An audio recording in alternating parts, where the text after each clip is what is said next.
In this lesson, we will discuss mathematics of finance, chapter number 5th, question number 5th as well. And question we have the length of a time. See, in this question, we have to find out n, the length of the time it takes for $7,500 invested at 8% annual simple interest to be worth 12,000 is.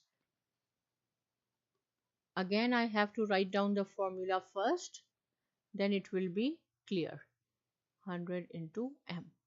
So see here, the length of a time and we have to find out.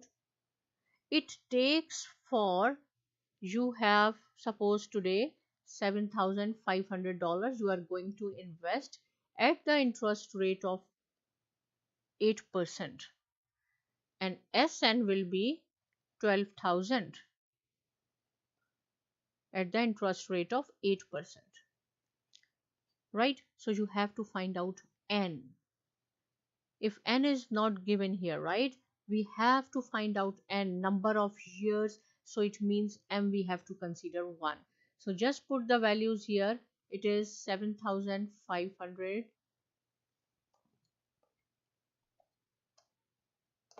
This is the future value. Our investment will be 12,000. Today we have 7,500. 1 plus 8 n divided by 100. Right? Okay. So 12,000, 7,500, 8 divided by 100, which is equal to 0.08 n.